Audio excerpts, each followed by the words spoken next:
Right, so listen, it's just unfair, like absolutely fundamentally unfair. People think education is this gleaming benevolent thing, a pathway, a promise.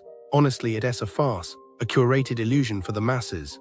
And East Riding College, oh darling, that's not even a particularly good illusion. It's like someone tried to build a castle out of damp sand and then charged people tuition for it. You wouldn't believe the expectations I had. My grandmother, bless her soul, escaped well. It doesn't matter where she escaped from.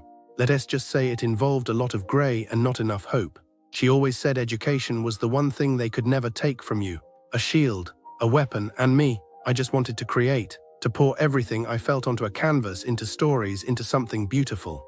I envisioned East Riding College as this sanctuary, a place where brilliance was nurtured.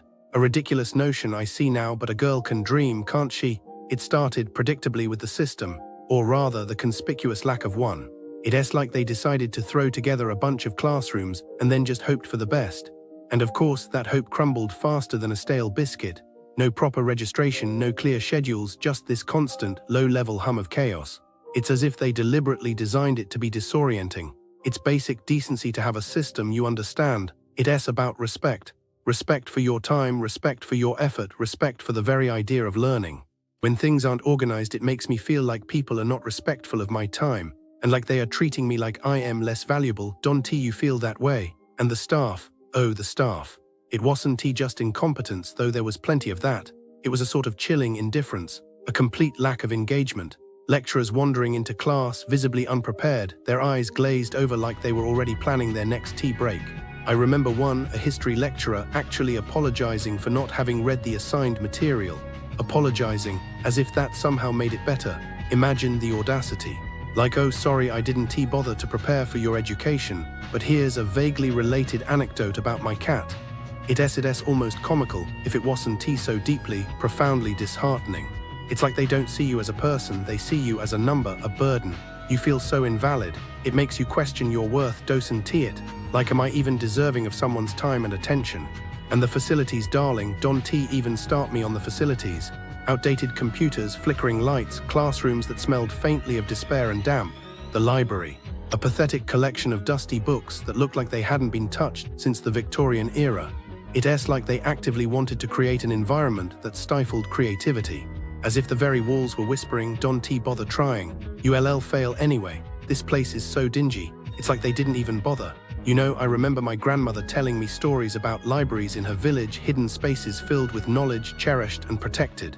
This wasn't a library, it was a tomb for lost ideas, a place where dreams went to die. And it's depressing, I don't like it. The course content itself, an absolute shambles. Irrelevant, poorly structured, and delivered with a distinct lack of enthusiasm. It felt like they were just throwing information at us and hoping something would stick. And the constant changes to the schedule, it was maddening. One week we had a class on Tuesday and Thursday. The next week it was Monday and Wednesday, then it was cancelled altogether. No explanation, no apology, just chaos. I once had a professor say, oh, I'm sorry about this, it's the system's fault. Like it wasn't their responsibility to care. It's like they thought our time was worthless, like we didn't have lives outside of East Riding College.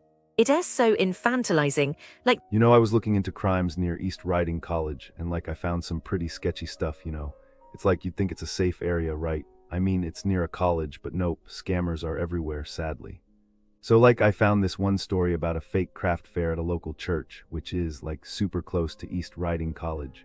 Can you believe it? The scammer advertised a summer craft fair and took 30 from local traders for stall reservations.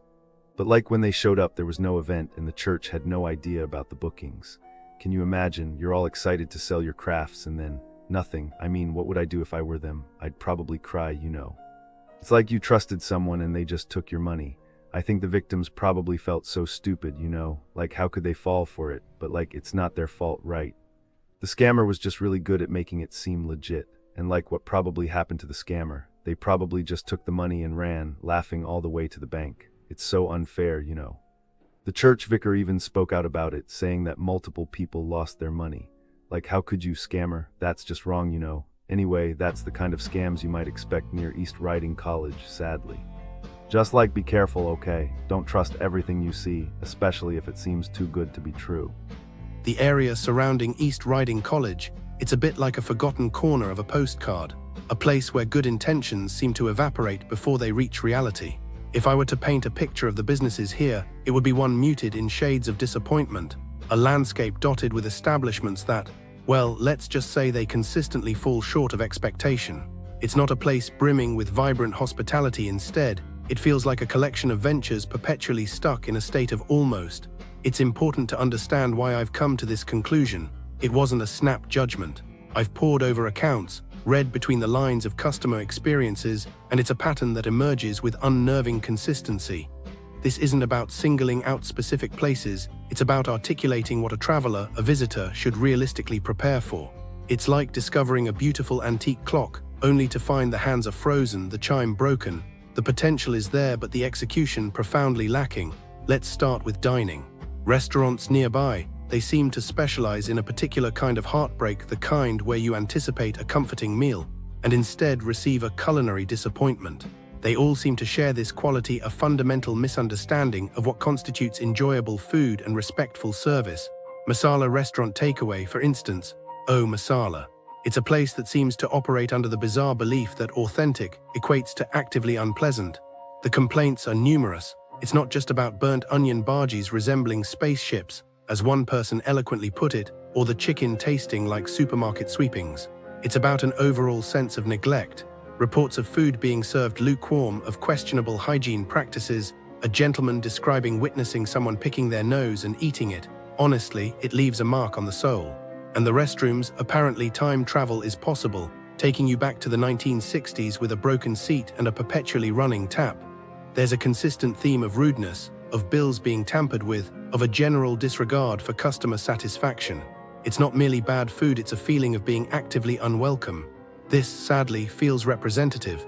The impression is of a restaurant operating on autopilot, fueled by apathy and a refusal to acknowledge basic standards. You can almost feel the resignation radiating from the reviews. Then you have places like Roots Rum Shack Kitchen Beverley. They seem to be struggling with an identity crisis. Some praise the cocktails, others lament the consistently poor quality of the food. There's a frequent lament about being rushed, tables being reclaimed mid-meal, staff appearing indifferent. It's as if they're attempting a lively atmosphere while simultaneously resenting the presence of patrons. One review mentioned being told their table was needed, spoiling a first visit. A consistent theme seems to be a lack of professionalism, an air of take it or leave it. And the cash-only Tuesdays, a strange quirk that feels less about convenience and more about a deliberate lack of transparency. Bars in the vicinity, they present a different flavor of dissatisfaction. The Barrel, for example, seems to have lost its welcoming spirit. It appears to have become selective about who it deems worthy of entry, turning away groups, even in fancy dress for a charity event, under the guise of being too full, despite evidence to the contrary. There's a recurring theme of rudeness, of a manager lacking Christmas spirit. It's not a place offering a comforting embrace, it's a gatekeeper deciding who gets to partake in its limited offerings. The Brain Jar is a curious case. Reports of it simply being closed when advertised, of rude staff ignoring customers, of the